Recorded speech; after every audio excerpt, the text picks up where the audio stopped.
Hello, and welcome to GoodCast, a podcast produced by Goodwill Industries of Fort Worth. It's a show where we take a look at the story behind the store and highlight successes that have been made possible thanks to the donations of everyday people. I'm your host, Justin Martinez. And before we get too far into this episode, I do just want to say hi, hello, welcome. Congratulations on making it past 2020. I know there's still a lot of uncertainty right now, but hopefully 2021 will put us on a track towards brighter things.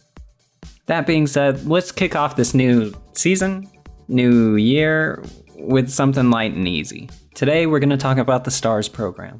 We've mentioned it a couple times throughout the series, so I figured why not go a little more in-depth and talk about what makes this program so special. First things first, S.T.A.R.S is actually an anagram and stands for Skills Training Achieves Results. The program was launched in 2016 and provides adults with disabilities daily living scenarios through its two locations at Fort Worth and Grapevine. You might remember David referring to the program as the heart of Goodwill Fort Worth. S.T.A.R.S serves as a rehabilitation program and vocational program teaching both social and life skills. In just a second, we're going to hear from Mike Jones, the program manager at our Grapevine facility.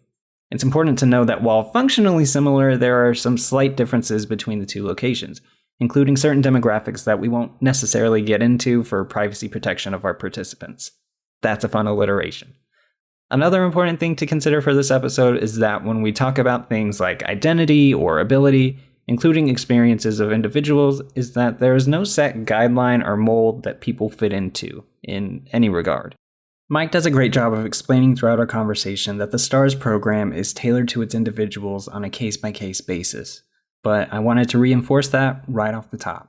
So without further ado, let's get into it. Well, my name is Mike Jones. I'm the S.T.A.R.S program manager for Goodwill Industries of Fort Worth. I've been with Goodwill for about 7 years now. 4 of those have been with the S.T.A.R.S program. Before S.T.A.R.S program, we were a facility-based contract. But this is not your first position where you have worked with people with disabilities, correct? No, it's not. I've kind of off and on my whole life, but for the most part, professionally, yes. Because you used to work with the Special Olympics. Correct. Growing up through high school, junior high, and so forth, I always helped out with Special Olympics and so forth as that. I became a teacher's aide and a teacher's assistant, and working with adults with disabilities or youth with disabilities. Did that through my high school years. What got you into, why were you so interested in working with this population? I've always been interested in working with adults and youth with disabilities. The rewards that come along with helping another and watching them grow has always touched me and kind of was on my heart to just help individuals on as much as possible. Did you have any firsthand experience, whether it was family members or friends? I do have family members that have different underlying disabilities, anywhere from hearing loss to autism to ADD to I have one individual with Downs, and it's just throughout all my family lines. I think my first experience was when I was a little bitty kid. The house I moved into that I grew up in had a young adult individual with Downs that lived there. And when we came to tour the house, was my first real experience with dealing with and meeting an individual. And her parents sat down and talked to me for about 30 minutes because I asked the question, "What's wrong?" And I was very young. I think I was about 4 years old. And they had a lengthy conversation. That was my first experience. And then ever since then, I have had a heart to help individuals, to understand, to just be a part of as much as possible.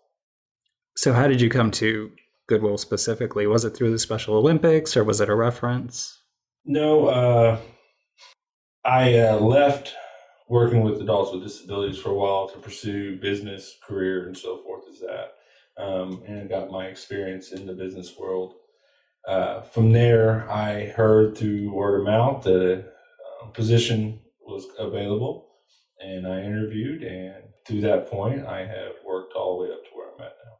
I want to talk a little bit about our S.T.A.R.S instructors and associates, which are key to the program's success. S.T.A.R.S instructors are MHMR certified through Tarrant County, and many of them come through the education system or are specialists in their field. Goodwill Fort Worth is also CARF accredited.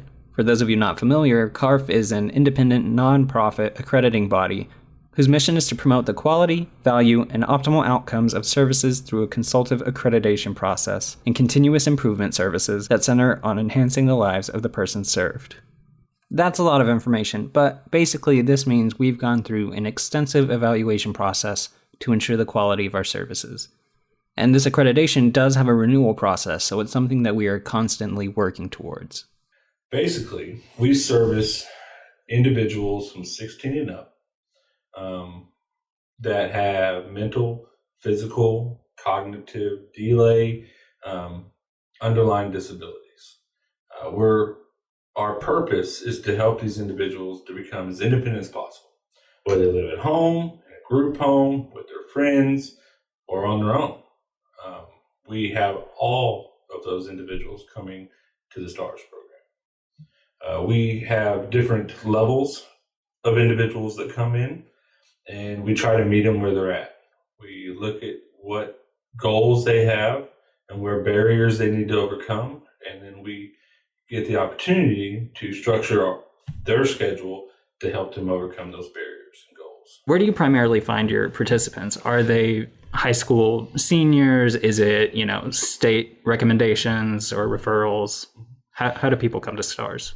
The good percentage of our individuals that come to us are referrals through the school districts or through our local authority, which would be MHMR.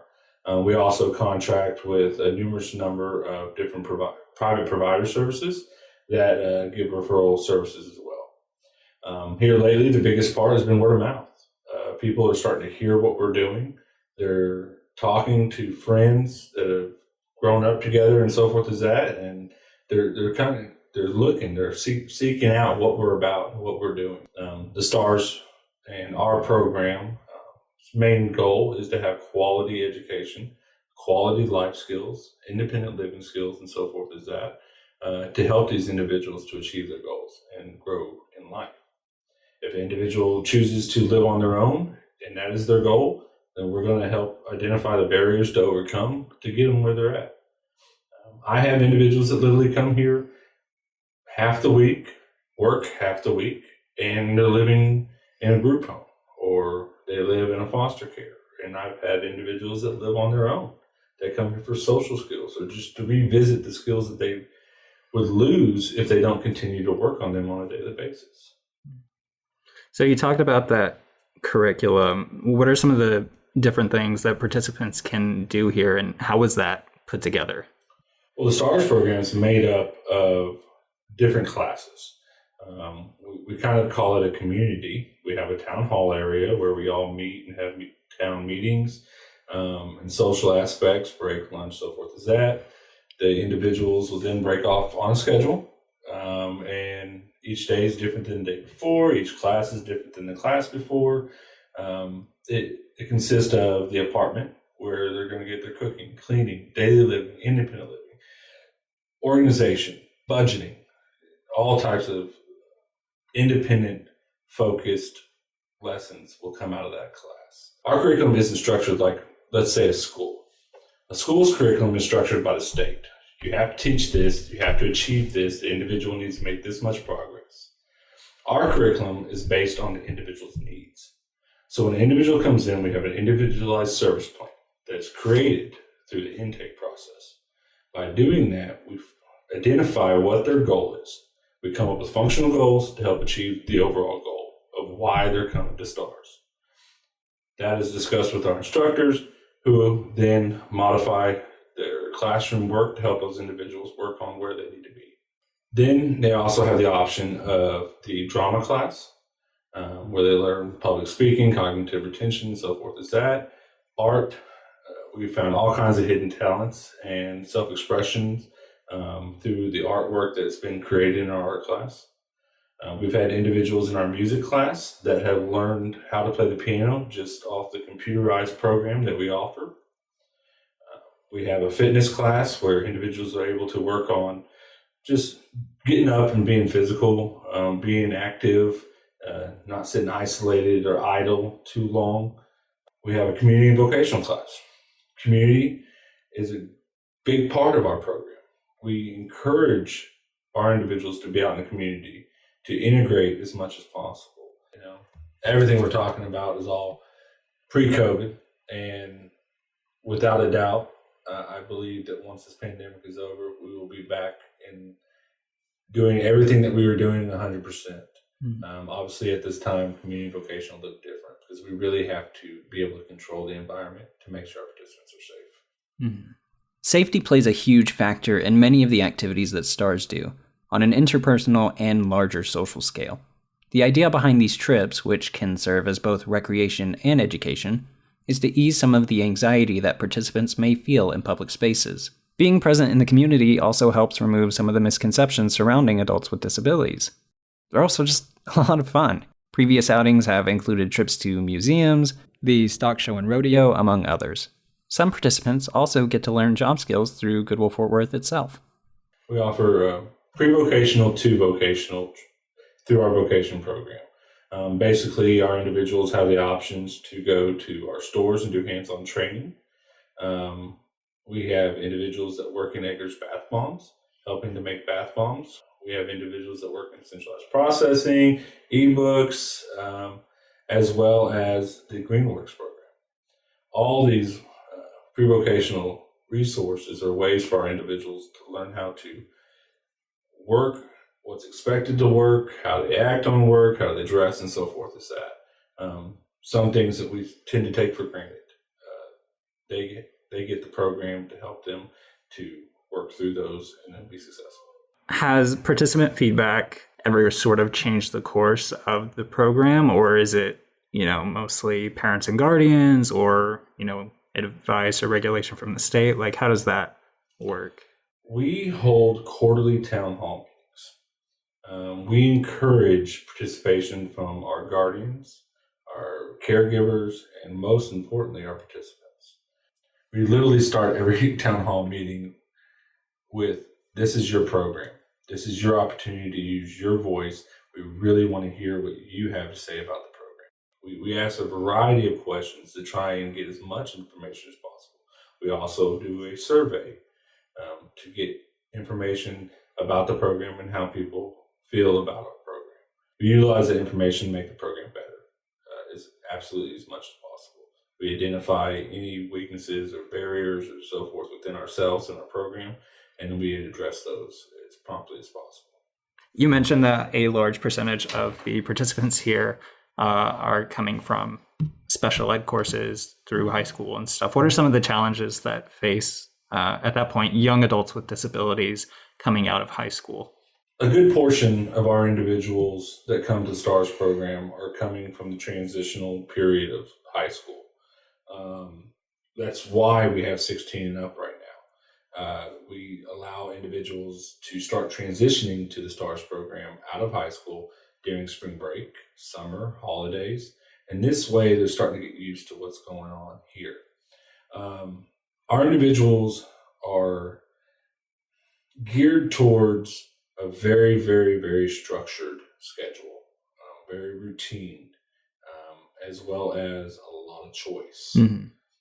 Sometime in life, we have to learn how to be flexible with that, which is something they start to learn with S.T.A.R.S. And that's why that transition period is coming in. I've spoke with a lot of parents through different seminars and fairs and just parent meetings and so forth as that. In a lot of cases, in a lot of places, there is nothing after. Transition is it. There are individuals that age out at 21, and that's it. They don't know what to do. So the best part about the S.T.A.R.S program is we are that next step.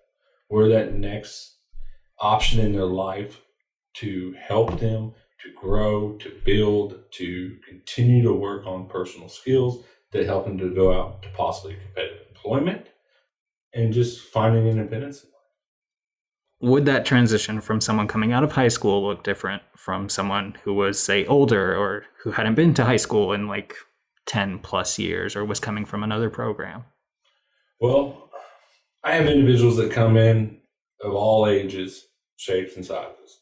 I mean, it is completely different, and it is absolutely a case-by-case basis. I have individuals that have been in numerous amounts of programs. Fortunately, the feedback I get from those individuals is very positive about the S.T.A.R.S. They're happy that they finally found their right home. Those individuals are done with school. They don't want school. So they come in here, and we have to make sure they realize this is an opportunity to grow on their life skills as well as their pre-vocational skills. And then they can have the right and the opportunity to make any advancements that they choose to make from that point. I want to pivot just a little bit and talk about engaging with the community, both for S.T.A.R.S participants as the individual, but also as, you know, a program or Goodwill Fort Worth as a whole. So what else does that entail? For me, the community relationships that we build help to strengthen the program. We've had programs with the IDD Council. For our Grapevine location, we have relationships with Grapevine, Colleyville ISD, Hershey Bedford, Keller, Coppell, South Lake Carroll, numerous school districts in this area. At our fourth location, we have relationships with the Forest Hill and Burleson ISDs. Outside of school districts, you know, like, do you ever communicate with the city of Fort Worth? We have a lot of community relationships that were built up through seminars and fairs and resource connections through the IDD Council. And then as well as when we go do community outings, we contact the cities, let them know we're going to be out there, what we're doing, what they recommend, where would they like to, for us to attend, you know, and so forth as that. Do you have a particularly favorite aspect of S.T.A.R.S, whether it is the community outings or it is a specific class? You worked with the Special Olympics, so is it, you know, getting participants active? I've been fortunate enough with being the program manager that I've filled in just about every aspect of this program. I have helped in every class there is, and I've had opportunities to teach in them all. It's hard to pick a favorite.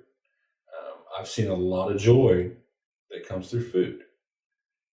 For me, teaching them how to be safe in the kitchen, how to budget their meals and so forth as that, and then still have joy in their cooking has been a great reward for me. And then on the other hand, fitness. I love getting out and doing activities and exercises and sports with our individuals. But it's really hard for me to choose one. It really is. I find joy in just about every single aspect of this program. Mm-hmm. And the biggest part of that is the underlying response I get from the individuals. Mm-hmm. The smiles they get when they achieve their task or when they've completed the steps needed to be successful.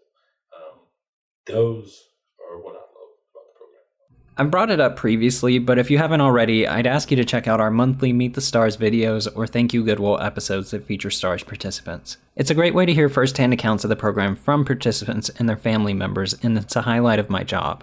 When we choose participants for these particular projects, it's usually at the recommendation of Mike or our Fort Worth program manager, Helen. But I wanted to know what their process was for selecting these individuals. The big part of the S.T.A.R.S program is for participant choice. You know, it's consumer choice. We want our S.T.A.R.S to want to be here. We want them to want to participate.